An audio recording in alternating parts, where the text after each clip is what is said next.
नमस्कार, आपसे मेरा नाम है शुभगिरी यादव एडवोकेट और मैं आप सभी के लिए लीगल एडवाइस वीडियोस अपलोड करता हूं जो कि आप सब लोग लाइक करते हैं, पसंद करते हैं, शेयर करते हैं और सब्सक्राइब भी करते हैं। अब तक नहीं किया है तुरंत करिएगा और दूसरे लोगों तक भी इस जानकारी को ज़रूर शेयर करिएगा।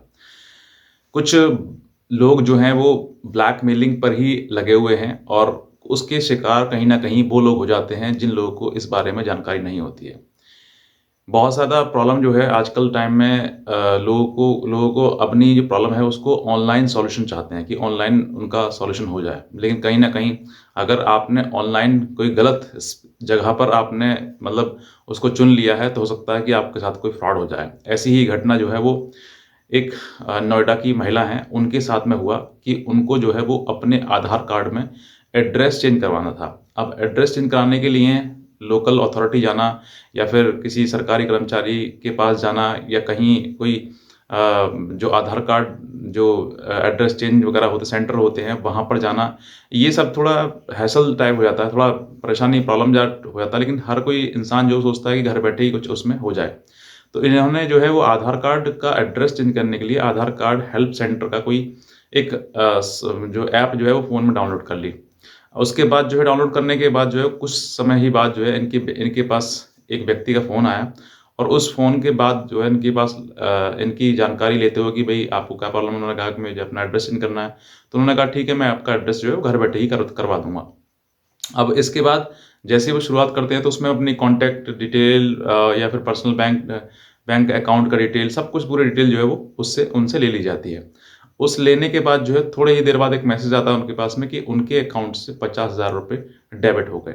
अब उसके बाद जैसे ही वो एक आता है तो वो हड़बड़ा जाती हैं, परेशान हो जाती हैं कि ऐसे कैसे कट गई है? तो वो वही व्यक्ति को दोबारा कॉल करती हैं और वो व्यक्ति उनको जो है बातें में फँसा लेता है और गलत तरीके से उनके साथ व्यवहार करता है। उसके बाद कुछ और ज़्यादा ब्लैकमेलर्स का उनके पास कॉल आया, कई लोगों को फ़ोन वगैरह उनके पास आया, बहुत ज़्यादा परेशान हो गई। तो उन्होंने नोएडा के ही एक सेक्टर में एफआईआर दर्ज कराई कि इस व्यक्ति ने मेरे खाते से अकाउंट से 50,000 रुपए डेबिट कर लिए और मुझे जो प्रॉब्लम थी कि मुझे आधार कार्ड का जो एड्रेस था वो चेंज करवाना था।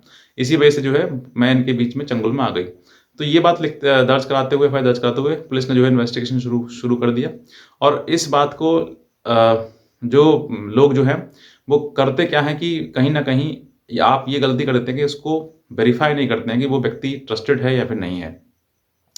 तो इसी ऐसे ही किसी कोई व्यक्ति हो सकता है क्योंकि आधार कार्ड का एड्रेस चेंज करना या नाम चेंज करना या डेट ऑफ बर्थ चेंज करना, ये बहुत ही कॉमन प्रॉब्लम है क्योंकि हर व्यक्ति जो है वो कहीं न कहीं गलत दर्ज कर दी जाती है या फिर उसी से कोई गलती हो जाती है, तो वो चेंज कराने की सोचता है घर बैठे हो जाए, लेकिन ऐसा होता नहीं है। हर व्यक्ति कहीं न कहीं कोई न कोई व्यक्ति गलत हाथों में पहुँच जाता है। सभी लोग गलत नहीं है, लेकिन कहीं न कहीं कोई ब्लैकमेलर आपको बैठा हुआ है, तो हो सकता है कि आपके साथ फ्रॉड कर दे।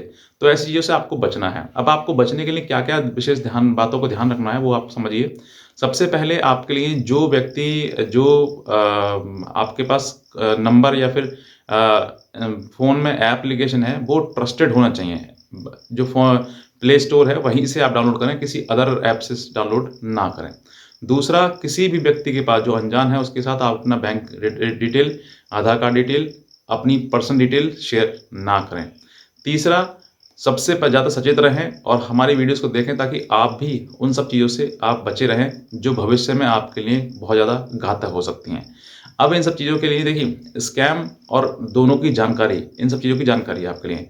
जानकारी ही आपका बचाव है, अगर आपको जानकारी है, आप उसके बारे में अवेयर हैं, तो मैं कहता हूँ आपके लिए कोई भी व्यक्ति किसी भी फ्रॉड में नहीं फँसा पाएगा। लेकिन जहाँ पर आपको जानकारी नहीं है और आप कुछ ऐसी ही गलत हरकत कर देते हैं, तो हो सकता है कि आप किसी भी ब्लैकमेलिंग में फँस जाएँ। अब इसके बाद जैसे ये घटना दर्ज हुई थाने में और उसके बाद जो है डीसीपी ने खुद बताया उन्होंने कि इस तरह की ये चीज़ें जो हैं वो होनी हुई हैं और अब इनके ऊपर जो है इन्वेस्टिगेशन चल रहा है और जैसे इन्वेस्टिगेशन कंप्लीट होगा वैसे ही सब कुछ ये सामने आ जाएँगी। लेकिन सबसे बड़ी बात ये है कि उस व्यक्ति के साथ फ्रॉड हुआ, अगर आप वो व्यक्ति कहीं न कहीं जानकार होता, जागरूक होता, कोई अननोन ऐप भी आप अपने फ़ोन में इंस्टॉल ना करें क्योंकि इनके साथ भी एक ऐसा हुआ था कि अव्वल डेस्कटॉप नाम से कोई ऐप थी, वो इन्होंने इंस्टॉल करवा दी उस ब्लैकमेलर ने इनके फ़ोन में और उसके बाद इनकी पूरी कॉन्टैक्ट लिस्ट, पूरा एक्सेस जो है, वो उन्हीं के पास पहुँच गया, जिसके पास जो ब्लैकमेलर था। उसके बाद पूरी एक्सेस पहुँच गई, पूरा रिमोट कंट्रोल पूरा उसके पास पहुँच गया। तो आपका ये भी दायित्व बनता है कि किसी भी व्यक्ति के कहने पर कोई अनजान एप्लीकेशन अपने फ़ोन में इंस्टॉल ना करें और करते हैं, तो आप अपने स्वयं ही ज़िम्मेदार होंगे क्योंकि उसका मैंने आपको बता दिया कि किसी व्यक्ति के अगर आप अननोन नंबर या जो अनजान व्यक्ति के कहने पर अगर आप अपने फ़ोन में कोई एप्लीकेशन इंस्टॉल करेंगे तो आपका एक्सेस, आपके जो रिमोट कंट्रोल की जो पावर है वो दूसरे पास पहुँच जाती है, और जब पहुँच जाएगी तो फिर हो सकता है कि आपको प्रॉब्लम आ जाए। तो ये आपको समझना है कि मुझे किस तरह की चीज़ें करनी है, किस तरीके से अपने आप को बचाव रखना है और किस प्रकार से अपने आप को अपडेट करना है। क्योंकि अपडेट आप करेंगे तभी आप इन सब चीज़ों से बच पाएँगे, वरना आप किसी न किसी बड़े परेशानी का शिकार हो सकते हैं, किसी भी बड़े परेशानी में आप फँस सकते हैं। तो बस मैं इतना ही कहना चाहूँगा, अगर आप नए हैं तुरंत सब्सक्राइब करें और पूरी जानकारी ज़रूर देखें, और ऐसी ही वीडियो देखने के लिए सब्सक्राइब कर लें, बेल आइकन प्रेस कर लें और दूसरे लोगों तक भी ज़रूर शेयर करें। आज का वीडियो देखने आपसे बहुत धन्यवाद।